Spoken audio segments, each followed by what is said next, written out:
10th NCERT आज फिर से देखते हैं। पिछली वीडियो में हमने देखा था कि प्रश्नावली 5.3 जो है उसका जो चौथा सवाल है वो कैसे करते हैं। आगे की वीडियोस में हम देखेंगे कि पांचवा सवाल और उसके आगे सवाल कैसे करते हैं। ठीक है, तो देखिए पांचवा सवाल आपसे क्या कह रहा है कि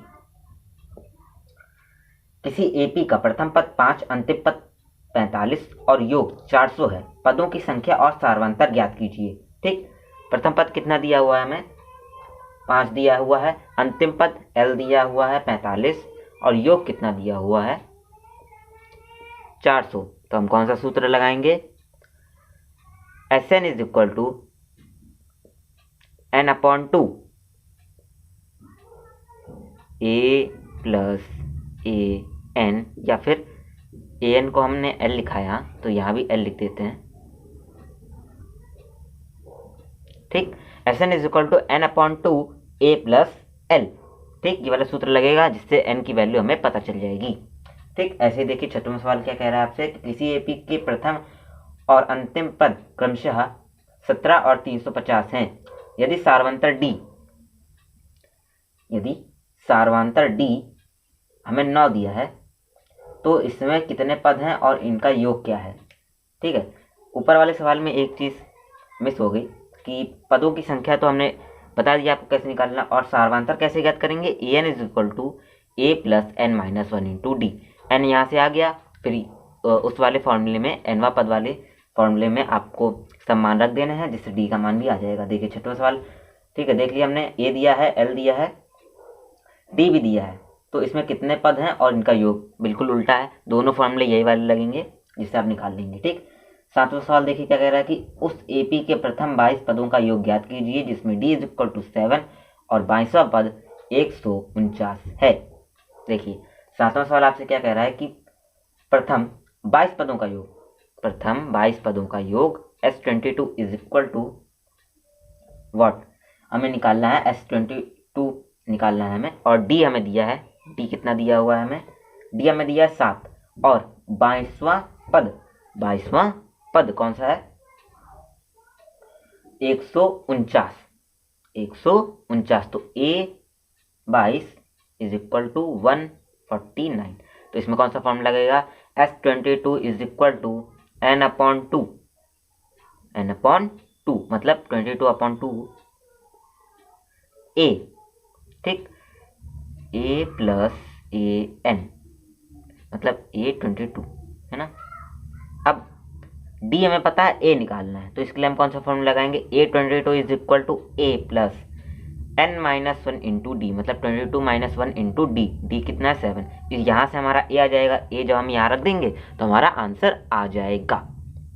ठीक है, अब देखते हैं सीधे हम 11वां सवाल जो कि आपसे कह रहा है कि यदि किसी एपी के प्रथम n पदों का योग 4n माइनस n स्क्वायर है तो इसका प्रथम पद अर्थात S1 क्या है। ठीक, प्रथम 2 पदों का योग क्या है, दूसरा पद क्या है, इसी प्रकार तीसरे 10वें और nवें पद ज्ञात कीजिए। देखिए 11वां सवाल हमसे क्या कह रहा है कि यदि किसी एपी के प्रथम n पदों का योग Sn इज इक्वल टू कितना है 4n माइनस n स्क्वायर। ठीक, तो इसका प्रथम पद ज्ञात कीजिए, मतलब S1 ज्ञात करना है। तो S1 हम कैसे ज्ञात करेंगे, n की जगह यहाँ पे 1 रख देंगे, तो 4 इंटू 1 माइनस 1 का स्क्वायर इज इक्वल टू 3। ठीक, तो इसका प्रथम पद क्या है, इसको हम a भी लिख सकते हैं, a is equal to S1 is equal to 3। ऐसे हम 2 पदों का योग कैसे ज्ञात करेंगे, S2 is equal to 4 into 2 इन माइनस का 2 का square 4 2 8 minus 4 is equal to 4। तो जो सेकंड पद है हमारा वो क्या है 4 है। ऐसे ही आप दूसरा पद ज्ञात कर सकते हैं। ठीक, देखिए ये 2 पदों का योग है, दूसरे पद तक शुरुआत से पहला और दूसरे पद का ये योग है 4। ठीक, और पहला पद क्या है 3, तो दूसरा पद क्या हुआ 1 हुआ है ना। तो ऐसे ही दूसरा पद हमने निकाल लिया, ऐसे ही अब तीसरा पद निकाल सकते हैं, 10वें और nवें पद भी ज्ञात कर सकते हैं। समझ गए आप। ठीक, देखिए यहाँ से हमें पता चला कि सार्वंतर इसका कितना है 1 है ना, सार्वंतर इसका कितना है 1 है। तो देखिए, तो जो nवा पद होगा वो क्या होगा, ऐसे ही आप निकाल लेंगे है ना। अब देखते हैं सीधे हम 15वां सवाल, जो आपसे कह रहा है कि निर्माण कार्य से संबंधित किसी ठेके में एक निश्चित तिथि के बाद कार्य को विलंब से पूरा करने के लिए जुर्माना लगाने का प्रावधान इस प्रकार है कि पहले दिन के लिए 200, दूसरे दिन के लिए 250, तीसरे दिन के लिए 300 इत्यादि आदि, अर्थात प्रत्येक उत्तरोत्तर दिन का जुर्माना अपने से ठीक पहले दिन के जुर्माने से 50 अधिक है। एक ठेकेदार को जुर्माने के रूप में कितनी राशि अदा करनी पड़ेगी यदि वह इस कार्य में 30 दिन का विलंब कर देता है। देखिए इतना लंबा चौड़ा सवाल, लेकिन आंसर इसका बहुत जल्दी आ जाएगा क्योंकि हमें इसमें सब चीज़ें दी हुई हैं। देखिए हमें इसमें बता रहा है कि डी कितना है 50, ए कितना है 200। मुझे लगता है आपको बताने की जरूरत नहीं है कि ऐसा क्यों है, ठीक। और एन कितना है 30, तो हम ऐसा कैसे निकालेंगे, n/2 30/2,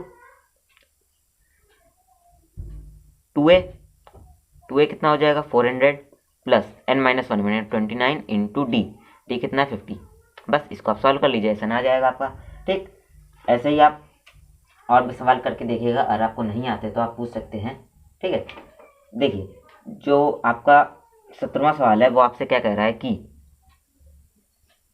एक स्कूल के विद्यार्थियों ने वायु प्रदूषण कम करने के लिए स्कूल के अंदर और बाहर पेड़ लगाने के बारे में सोचा। यह निर्णय लिया गया कि प्रत्येक कक्षा का प्रत्येक अनुभाग अपनी कक्षा की संख्या के बराबर पेड़ लगाएगा।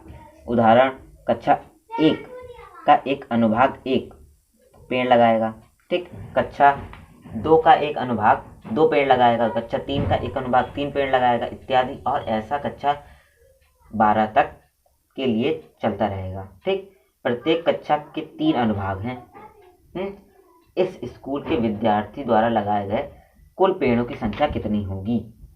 देखिए इस सवाल में हम क्या करेंगे कि हमसे कह रहा है कि कक्षा 1 में 3 अनुभाग हैं और एक अनुभाग 1 पेड़ लगाएगा कक्षा 1 में, कक्षा 2 में 1 अनुभाग 2 पेड़ लगाएगा, कक्षा 3 में 3 अनुभाग 3 पेड़ लगाएगा। तो आप समझ रहे हैं, तो ठीक।